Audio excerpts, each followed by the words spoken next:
What you're about to hear is so unbelievably screwed up.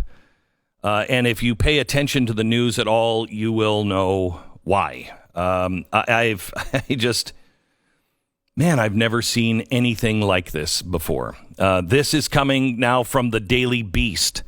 The Daily Beast is an absolute rag that has never told the truth about any of us, anything about me, anything about my company. The Daily Beast had a jihad on me for about 5 years, announcing how many times my career was over and the Blaze was dead. And we want to thank them for helping people, rally around us. Nailed it. Yeah, you guys nailed it. You did a great job. Yeah, great job. Okay. Last week, this is according to the Daily Beast. Last week, a coalition of leading progressive groups gathered on Zoom to begin organizing for what they envision as the post-election day political apocalypse scenario.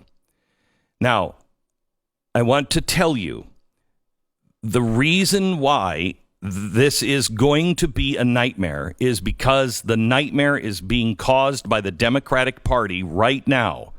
There is a difference between mail-in votes and absentee voting. We've always had absentee voting. And if you need a ballot, you just call or write in. You verify who you are. They send you a ballot. That's not been good enough for the Democrats. This time, in the most critical election, we're going to try something new. Mail-in ballots. And they are encouraging you to go and mail in the ballot. Now, a mail-in ballot, depending on how many people actually do this, will cause the count for the presidency to not be official on the night that we all expect it to be. Once in my lifetime, it wasn't, and that was 2000. Once, I remember having to wait more than a day, okay? And look how that tore us apart in 2000. Imagine what it will do now. And they are talking about weeks, if not months, before we know the answer of who is the president of the United States. And remember, if there isn't a president of the United States by, January 27th or whatever it is? 20th, right? January 20th. Nancy Pelosi becomes our president, according to the Constitution. At least temporarily. They don't name her. I mean, she was around when the Constitution was written. They don't name her specifically. Yeah, right. They just say the Speaker of the House. Okay. So they were all on these left progressive groups were on Zoom just last week, put together by the Fight Back Table, an initiative launched after the 2016 election to get a constellation of lefty organizations to work closely together. The meeting dealt with the operational demands expected if the November election ends without a clear outcome or with a Joe Biden win that Donald Trump refuses to recognize. I will tell you now, if you are a liberal, not a lefty, if you are a liberal, we are not enemies. And if the election were fair, no monkey business, it just goes the way it normally does.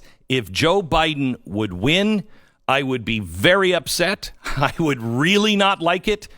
But if Donald Trump said, I'm holding this office, I don't care what the vote said, I would be against it. He would not do that.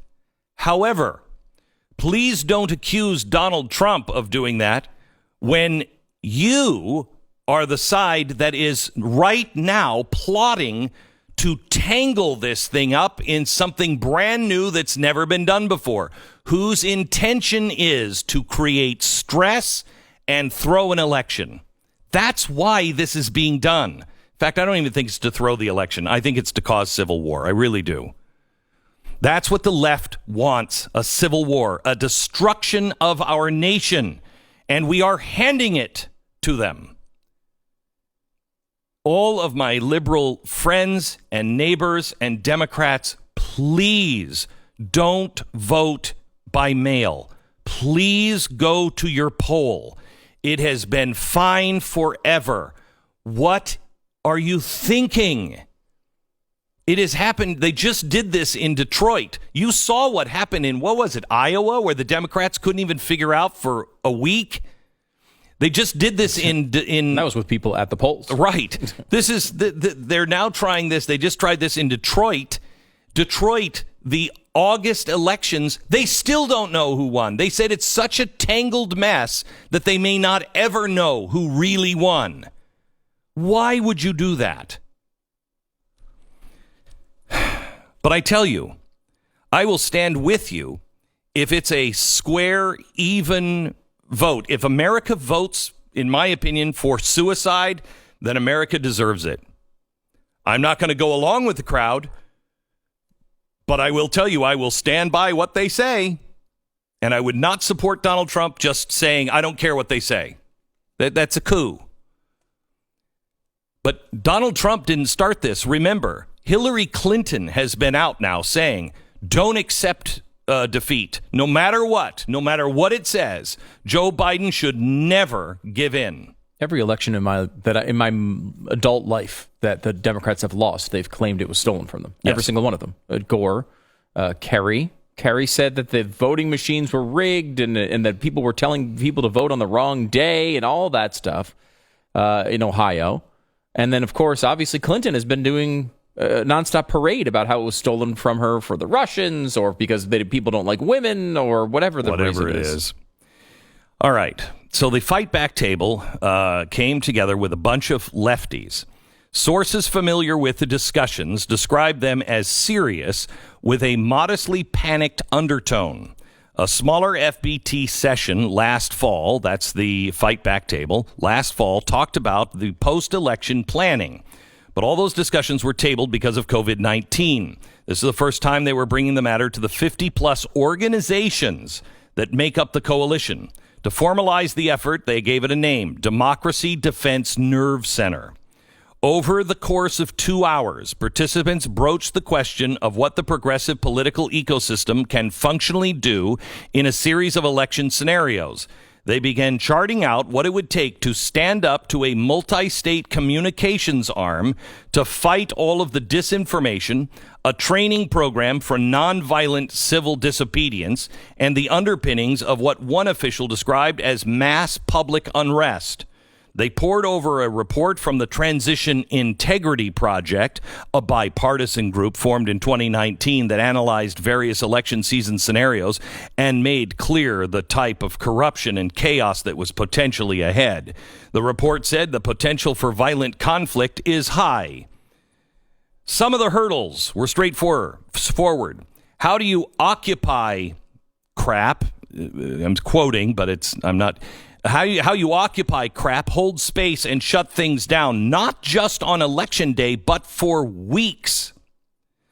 Others were more complicated, like what quick transportation options can be in place should poll locations mysteriously close.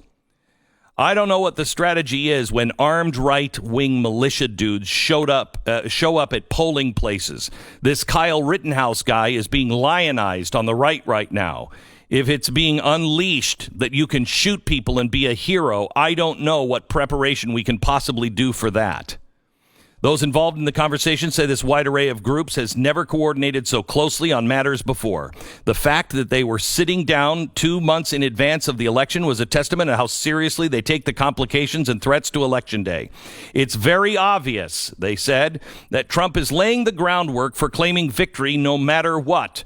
Progressive groups at the end of the day believe our democracy, and while it's not perfect, oh my gosh, believe in building upon it and strengthening it. Do they?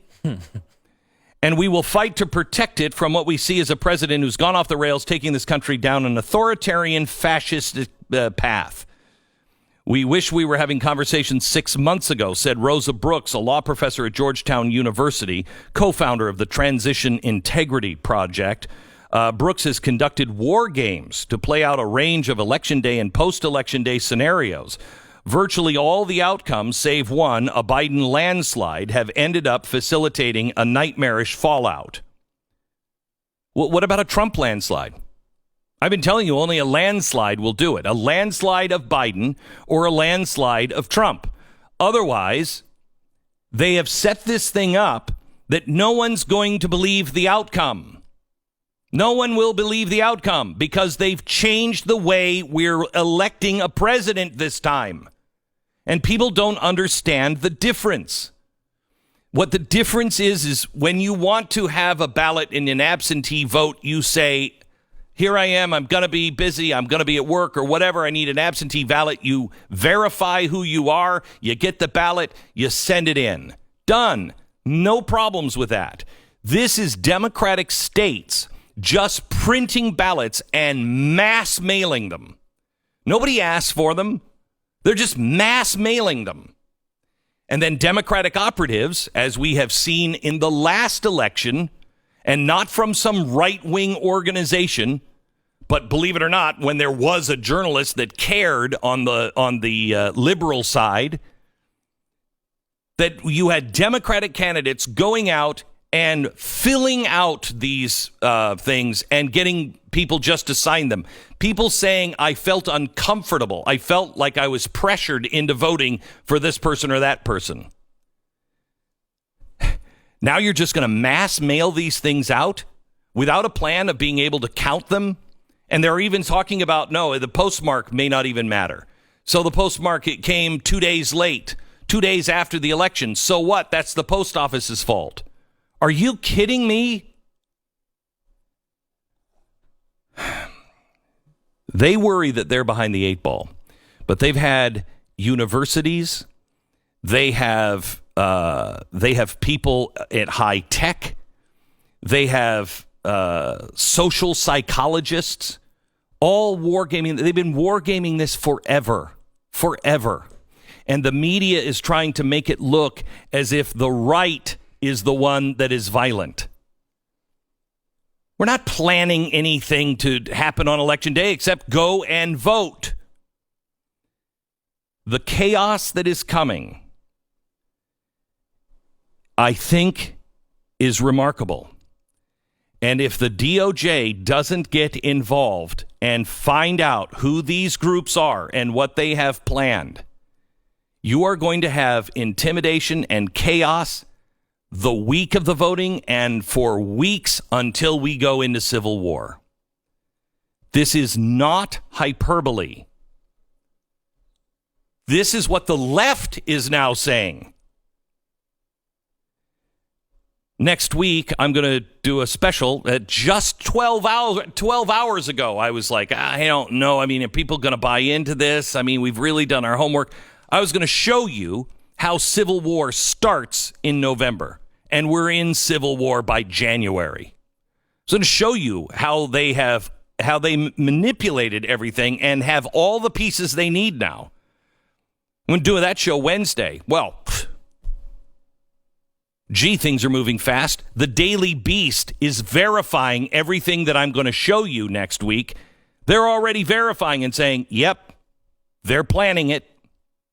Except they're planning to be, ready for violence to protect our republic, to protect the Constitution, to make sure that even though this nation might be flawed, they want to build upon it. How can you possibly say that when you are out every day saying the whole thing has to be torn down? Good God, Democrats, what is wrong with you?